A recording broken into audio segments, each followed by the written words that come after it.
दोस्तों सैटरडे की मॉर्निंग है और मैं सोच रहा हूँ कि किसी भी एक जिम्मेदार इंडियन सिटीजन की तरह मैं सोच रहा हूँ कि इंडिया को आखिर विश्व गुरु बनाया जाए तो कैसे बनाया जाए। मैं 10 साल से साउथ ईस्ट एशिया में काम कर रहा हूँ। चाइनीज़ लोगों के साथ मैं बहुत क्लोजली मैंने काम किया है, ऑब्जर्व भी किया है। आप इन लोगों को पीछे कम से कम मैन्युफैक्चरिंग में तो आप इन लोगों को पीछे नहीं छोड़ सकते।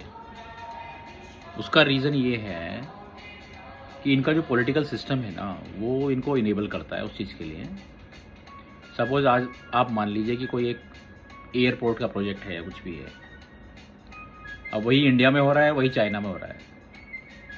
तो इंडिया में उसको अगर लगेंगे 10 या 15 साल, चाइना में उसी को लगेंगे 3 साल, हार्डली दो साल, या हो सकता है उससे भी कम में कर दें, क्योंकि इनको लैंड एक्वायर करने में या फिर लेबर रूल्स और ये सब टंटा मंटा नहीं गए इनका, है ना। सिस्टम एकदम सही है, गवर्नमेंट के पास पावर है, अथॉरिटी है पूरी। इंडिया में वो खींचेगा 10 साल 15 साल। तो आप इस तरह के प्रोजेक्ट्स में, जहाँ पे इस तरह के एग्जीक्यूशन की बात आती है, आप चाइना को पीछे नहीं छोड़ सकते।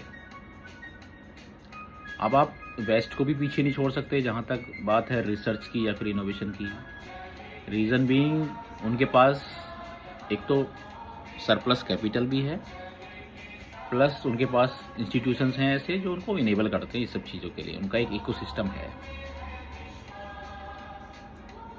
तो फिर मैं सोचता हूँ कि क्या चीज़ है जो इंडिया को एक एज दे सकती है, एडवांटेज दे सकती है।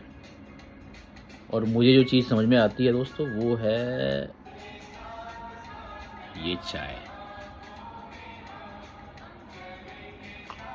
ये चाय कैसे?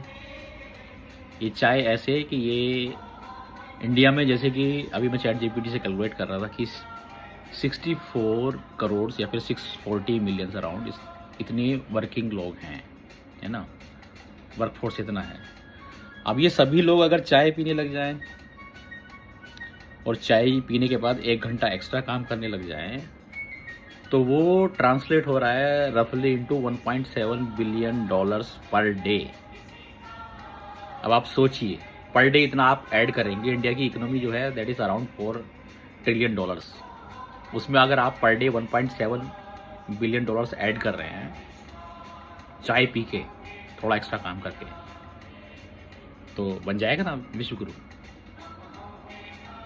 और दूसरी बात ये कि चाय जो है प्योरली डोमेस्टिक प्रोड्यूस है भाई। चाय पत्ती, दूध, ये सब जो है एकदम लोकल चीज़ है। तो इसमें जो ट्रम्प के जो टैरिफ वैरिफ है, उसकी भी ऐसी की तैसी होती है। तो मुझे तो लगता है कि यही एक सॉल्यूशन है। आप कुछ मत कीजिए, अपना काम कीजिए जो भी कर रहे हैं, और चाय पीजिए। धन्यवाद।